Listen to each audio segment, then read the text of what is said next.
0원에서 1억. 나스닥 100이 답인 이유. 여러분 혹시 이 숫자 아세요? 1985년에 나스닥 100 지수가 시작된 이후로 지금까지의 연평균 복리 수익률이 정확히 얼마인지 말이죠. 14.8%입니다. 그런데 이게 그냥 지나가는 숫자가 아니에요. 만약에 여러분이 매달 30만원씩 딱 커피값 좀 아끼고 배달음식 한두 번 줄인 돈으로 나스닥 100에 넣었다고 생각해보세요. 연 15% 복리로 굴러가면 20년 뒤에 얼마가 되는지 아세요? 대략 4억 원이 넘습니다. 원금은 겨우 7,200만 원인데 말이죠. 나머지 3억 원이 넘는 돈은 전부 시간과 복리가 만들어준 겁니다. 이 영상 끝까지 보시면 왜 수많은 투자 고수들이 그냥 나스닥 100만 사서 묻어둬라라고 말하는지, 그리고 실제로 0원에서 시작해서 1억을 만드는 게 허황된 이야기가 아니라 냉정한 산수라는 걸 알게 되실 겁니다. 왜 하필 나스닥 100인가? 주식 투자를 조금이라도 해보신 분들은 다 아실 거예요. 개별 종목 고르는 거 진짜 어렵습니다. 오늘 잘 나가던 종목이 내일 실적 발표 하나로 반토막 나는 경우 다들 한 번쯤은 겪어보셨을 거예요. 저도 그랬고요. 그런데 나스닥 100은 좀 다릅니다. 이건 특정 회사 하나가 아니라 나스닥 시장에 상장된 비금융 기업 중 시가총액 상위 100개 기업을 묶어놓은 지수예요. 애플, 마이크로소프트, 엔비디아, 아마존, 메타, 알파벳 같은 우리가 일상에서 매일 쓰는 서비스를 만드는 회사들이 대부분 여기 들어가 있습니다. 핵심은 이겁니다. 개별 기업은 망할 수 있어도 100개 기업을 묶어놓은 지수 자체가 완전히 사라질 가능성은 현실적으로 거의 없다는 거예요. 게다가 이 지수는 그냥 가만히 있는 게 아니라 정기적으로 리밸런싱을 합니다. 실적이 부진하거나 시가총액이 밀려난 기업은 빠지고 그 시대를 이끄는 새로운 기업이 자동으로 편입돼요. 20년 전 나스닥 100과 지금의 나스닥 100은 구성 종목이 완전히 다릅니다. 그러니까 여러분은 굳이 다음 10년을 이끌 기업이 어디일까를 스스로 맞출 필요가 없어요. 지수가 알아서 그 시대의 승자들로 갈아 끼워주니까요. 숫자로 다시 한번 확인해 보겠습니다. 감으로 얘기하면 안 믿기시니까 구체적으로 짚어드릴게요. 나스닥 100은 1985년 출범 이후 지금까지 배당 재투자를 포함해서 누적 22,900% 넘게 상승했습니다. 연복리로 환산하면 약 14.8%예요. 최근 10년만 따로 떼어놓고 보면 오히려 이보다 더 높습니다. 연평균 17%대를 기록했어요. AI, 클라우드, 반도체 같은 빅테크 산업이 폭발적으로 성장한 구간이었으니까요. 물론 이 지수가 매년 15%씩 예쁘게 우상향한 건 절대 아닙니다. 2008년 금융위기 때는 한 해에만 마이너스 41.8%가 빠졌고 2022년 긴축 쇼크 때도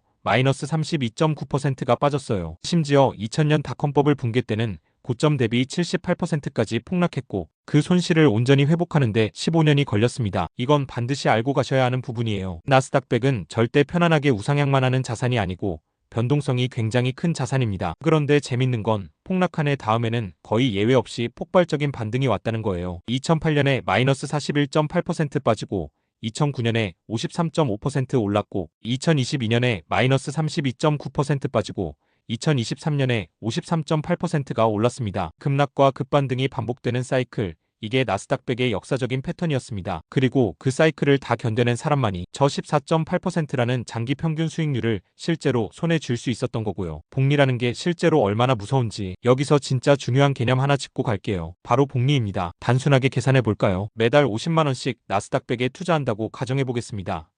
연 15% 수익률로 계산하면요. 10년 뒤에는 원금 6천만 원이 대략 1억 3,800만 원 정도로 불어납니다. 이미 원금의 2배가 넘죠. 그런데 이걸 20년으로 늘리면 어떻게 될까요? 원금은 1억 2천만 원인데 자산은 대략 7억 5천만 원까지 불어납니다. 원금 대비 6배가 넘어요. 30년까지 가면 원금은 1억 8천만 원인데 자산은 무려 27억 원을 넘어섭니다. 숫자만 보면 잘 안 와닿으실 수도 있는데 이게 바로 아인슈타인이 복리는 세계 8대 불가사의라고 했던 이유예요. 10년, 20년까지는 자산이 완만하게 늘어나는 것처럼 보여요. 그런데 20년을 넘어가는 순간부터 그래프가 거의 수직으로 꺾여 올라갑니다. 왜냐하면 그때부터는 내가 넣은 원금보다 그동안 불어난 수익이 다시 수익을 만들어내는 속도가 훨씬 빨라지기 때문이에요. 그래서 0원에서 1억이라는 게 결코 허황된 목표가 아닙니다. 매달 50만 원씩 나스닥 100에 넣는다고 가정하면 연 15% 복리로 1억 원을 만드는 데 걸리는 시간은 대략 10년 남짓이에요. 여러분이 지금 30이라면 40이 되기 전에 1억을 만들 수 있다는 얘기입니다. 그리고 그 1억을 만드는 데 걸린 시간의 절반, 그러니까 그 다음 56년 안에 자산은 2억 3억으로 훨씬 더 빠르게 불어나요. 처음 1억을 모을 때가 가장 힘들고 오래 걸리고 그 다음부터는 눈덩이가 언덕을 굴러내려가듯 속도가 붙는 겁니다. 그럼 개별 종목 대신 지수를 사야 하는 진짜 이유, 투자 좀 해보신 분들은 이런 생각 한 번쯤 하셨을 거예요. 나스닥 100 평균 수익률이 15%면 그 안에서 제일 잘 나가는 종목 한두 개만 골라서 투자하면 훨씬 더 벌 수 있는 거 아니야?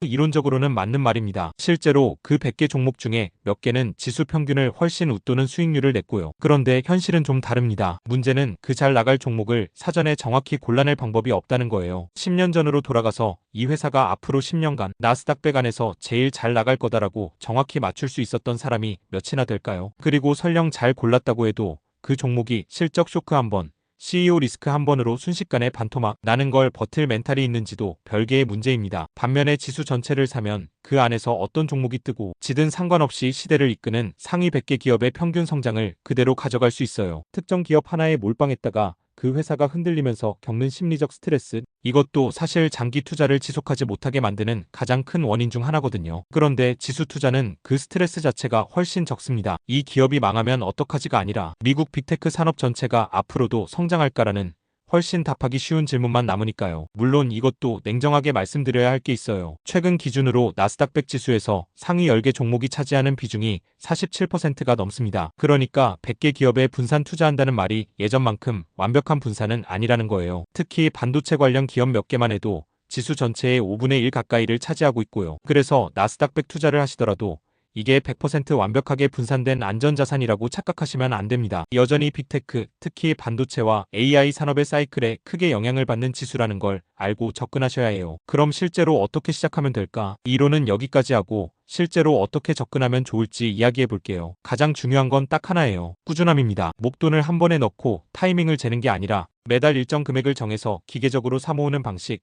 이걸 적립식 투자라고 하죠. 이렇게 하면 지수가 비쌀 때는 조금 사고 쌀 때는 조금 더 많이 사게 되면서 평균 매입 단가가 자연스럽게 낮아지는 효과가 있어요. 그리고 앞서 말씀드렸듯이 나스닥 100은 한 해에 30%에서 40%씩 빠질 수도 있는 지수입니다. 그 하락장이 왔을 때 겁먹고 팔아버리면 그동안 쌓아온 복리 효과가 한순간에 무너져요. 오히려 역사적으로 봤을 때 큰 하락 뒤에는 큰 반등이 왔다는 걸 기억하시고 그 구간을 버텨내는 게 수익률을 결정짓는 가장 중요한 변수였습니다. 실제로 지수 투자에 성공한 사람들의 공통점을 보면 특별한 매매 기술이 있었던 게 아니라 그냥 하락장에서도 계좌를 열어보지 않고 버틴 사람들이었어요. 마지막으로 하나 더, 이건 꼭 강조하고 싶은 부분인데요. 지금까지 말씀드린 14.8%, 17% 이런 수치들은 전부 과거의 결과입니다. 앞으로 30년, 20년도 똑같은 수익률이 나온다는 보장은 어디에도 없어요. 미국 빅테크 산업의 성장세가 예전만 못할 수도 있고 새로운 변수가 생길 수도 있습니다. 그러니까 이 영상을 나스닥 100 사면 무조건 부자 된다는 식으로 받아들이시면 안 되고 어디까지나 참고할 수 있는 과거 데이터와 복리의 원리를 이해하는 용도로 봐주셨으면 합니다. 투자는 결국 본인의 판단과 책임하에 결정하시는 거예요. 정리해 볼게요. 나스닥 100은 지난 40년간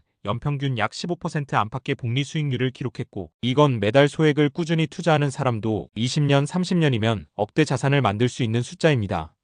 다만 그 과정에서 반드시 30%에서 40%대의 큰 하락을 여러 번 견뎌야 하고 상위 종목 쏠림 현상 같은 리스크도 분명히 존재합니다. 결국 나스닥 100 투자에서 가장 중요한 건 종목 선택이 아니라 하락장에서도 흔들리지 않고 꾸준히 모아가는 태도 그 자체였다는 걸 오늘 숫자로 확인해 보셨습니다. 여기까지 보신 여러분께 하나 여쭤보고 싶어요. 여러분은 지금 나스닥 100이나 관련 ETF에 매달 얼마씩 투자하고 계신가요? 아니면 아직 시작 전이시라면 어떤 부분이 가장 망설여지시나요? 2008년이나 2022년 같은 큰 하락장이 온다면 그때도 계속 매수하실 자신 있으신가요? 댓글로 여러분의 생각 편하게 남겨주세요. 다음 영상에서 여러분이 남겨주신 이야기들 같이 이야기 나눠보겠습니다. 투자의 책임은 오직 본인에게 있습니다. 때문에 스스로 열심히 공부하시고 신중히 결심하셔야 합니다. 우리의 삶은 말하고 계획한 대로 변화되게 되어 있습니다. 말의 힘을 믿으시고 신념화해보세요. 그것을 반복하다 보면 한 걸음 한 걸음 목표에 다가가고 있는 자신의 모습을 볼 수 있을 것입니다. 자신의 금융자산 목표액과 투자하고 싶은 종목, 언제까지 목표한 금액을 달성하고 싶은지 댓글창에 적어보세요. 누구나 자기만의 제국을 세우고 싶어 합니다. 하지만 마음만 있을 뿐. 그것을 현실화하기 위한 계획과 행동은 뒷전이죠. 마음을 먹었다면 지금 바로 행동과 실천을 하시길 바랍니다. 천하를 얻어도 건강을 잃으면 다 잃는 것입니다. 주식도 좋고 투자도 좋지만 가장 중요한 것은 여러분의 건강입니다. 건강해야 복리의 마법도 누릴 수 있는 것이죠. 건강하게 5년 더 살면 가문의 자산을 최소 2배 더 확장시킬 수 있습니다. 운동과 좋은 음식들로 건강을 챙기시고 비타민, 영양제도 반드시 챙겨 드세요. 건강은 그 무엇과도 바꿀 수 없는 중요한 가치입니다. 부자의 독서노트와 함께 해주시는 여러분, 감사합니다.